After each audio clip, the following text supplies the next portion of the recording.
Hello and welcome back to 8BitDo Gaming, and it's me today, Will, and we've got some hardware, some software, and an apology.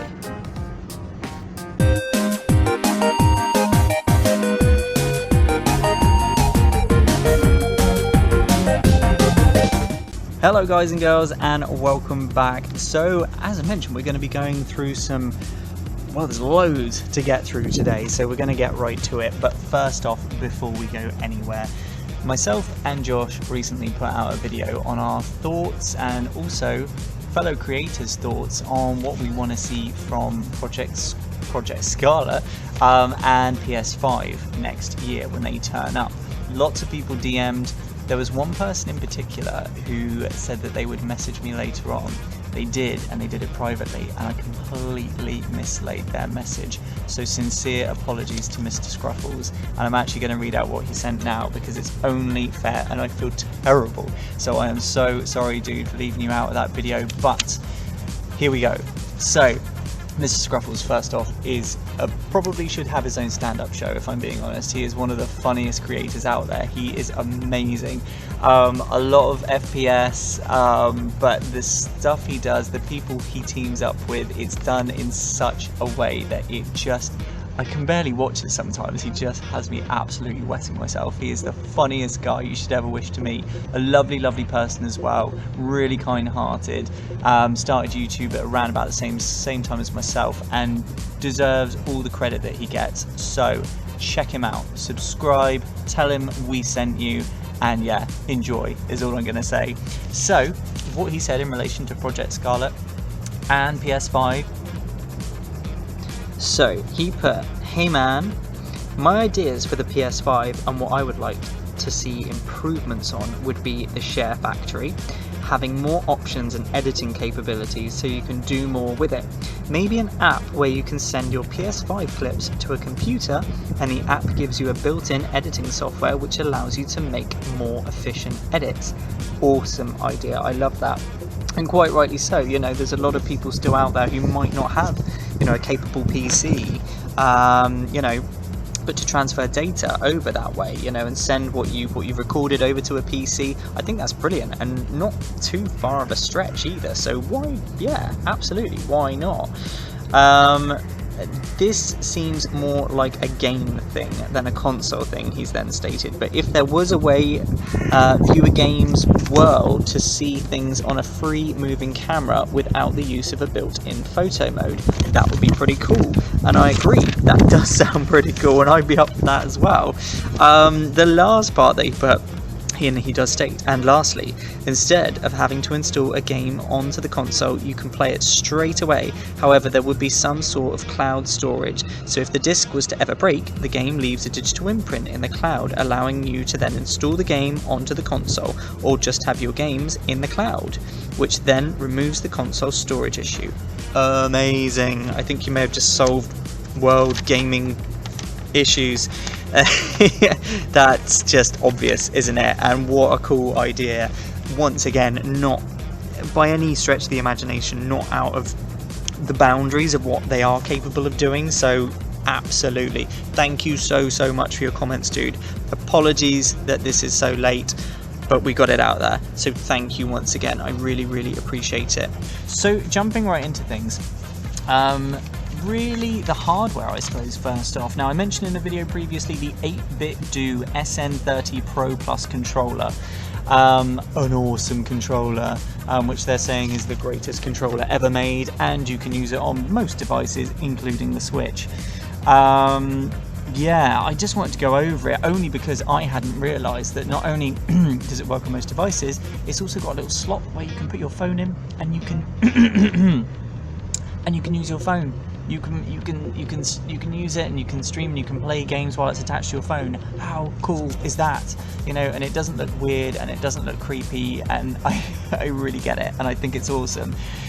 Price, once again, I know is a bit of a dodgy one. It's around about $50, so it is one of these kind of expensive controllers, but it is all seeing, all doing kind of thing, and it's brilliant. It really is, and I'm tempted to pick one up, but we're going to see how that one goes. But yeah, I didn't realize that it had that capability, and I've seen it now and I was like, oh my god. So just wanted to share that if you guys didn't realize it does have that, which is wicked.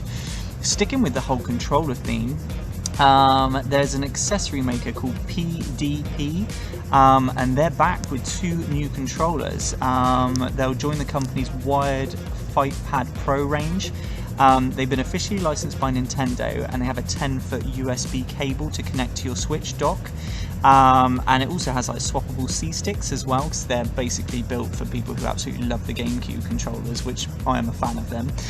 The new line is a Pichu and a Jigglypuff controller, which is awesome. Obviously for, you know, if you're playing Super Smash, that's really going to relate. And just a wicked bit of nostalgia. They're available on PDP's online store for, well, $25 basically, which is very, very cheap. You can also get, if you haven't checked out their other range, you can also get designs with Mario, Zelda, Pikachu, Luigi or Peach. So there's a whole variety that you can pick from. They're not only beautifully designed, but they're just, as I say, they're just that lovely bit of nostalgia, even if you're not going to use it, just to have on your shelf. And if you want the collection, if you're a collector like me, definitely one to get your hands on. Last bit of hardware that we've got to talk about today is the Nintendo Switch dock.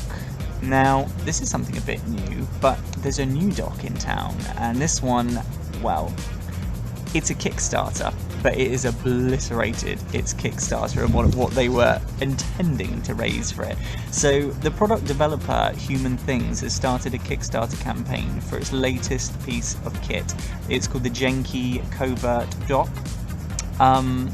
The campaign has raised now, it's only been up, well, less than a week, it's raised over $300,000, which is insane. They're following in the footsteps of the company's popular Bluetooth audio adapter, so if you haven't heard of them before, they have been around for a little while. It lets you use wireless headphones with your Switch, which is wicked, and it just sort of clips in the bottom. So Human Things CEO Eddie Tsai said the clunky Switch dock is a thing of the past. Prepare to make every TV your playground. And it's so neat. You can literally slide it in your pocket, and he's right. You can go to your mate's house, you don't have to carry that big old thing in your backpack, you just clip it in and away you go. Not only does the dock do everything the original dock does, it also comes, it can also, I should say, charge your smartphones, tablets, laptops and more. And it's awesome. It's 90% smaller than the original dock, and I think, well, Nintendo, you know, this is what you need to do, you know, going forwards when we're looking at the Pro and stuff. This is what we need coming out on launch, you know, these little things, wireless headphones adapters, you know, these tiny little docks if it's going to be docked. Brilliant. I cannot wait to see this come out, and I'm certainly going to be purchasing one when it does come out as well. So moving on, 13. So the remake of the cel-shaded first-person shooter 13 for Nintendo Switch. Now this game originally came out on GameCube, which I owned it on, PlayStation 2, Xbox and PC in 2003. It was an awesome little cel-shaded game, one of the first really of its kind, and it was brilliant. It was so good. Even to this day, it still looks decent, to be fair. It really does. Now, it was revealed not that long ago that they would be making a remake, which was going to be due out in November of this year. Sadly, that has now been pushed to 2020. That was revealed on Twitter. The developers have confirmed that, yes, it will be a remake, and they also stated that there's a possible physical copy coming our way as well. But that's, you know, to be revealed, and it's all speculation at the moment, which is kind of sad because I was really looking forward to 13 and the remake. Awesome game, and I'd really advise you checking it out even now if you haven't ever played it before. It's so good. But, you know, more details will be revealed, I'm sure, towards the end of the year, and can't wait for 2020. Moving on from there, and lastly, No Man's Sky. Now, we all know about No Man's Sky, the kind of game it is, and sadly what happened. If you don't, No Man's Sky was a space exploration kind of game. There was meant to be something like 15 quintillion planets that you could explore, and it was endless and all of this, and it never really happened. The game is average at best. But Sean Murray, the founder of the indie studio Hello Games that create No Man's Sky, has said that in regards to No Man's Sky coming to the Switch, oh yes, I love the Switch. We're obviously very focused on what we're doing right now, but we have done a lot of work for PSVR to optimize the game, so I'd be interested to see what's possible. But at the moment, we are very focused on what we're doing right now. In case you're wondering, the current focus is on No Man's Sky Beyond, which is it's a massive and entirely free update, adding like full VR support online, multiplayer for 16 to 32 players, and there's other sort of heavily requested features such as like the ability to ride on animals.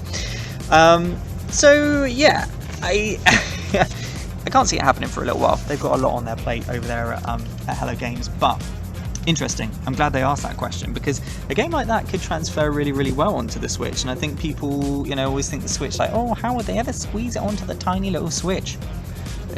Doing it with The Witcher, they've done it with other big games, so why the hell not? And, if they can improve on that title, then I'd love to see it on the Switch. So, hopefully, fingers crossed, we'll see it.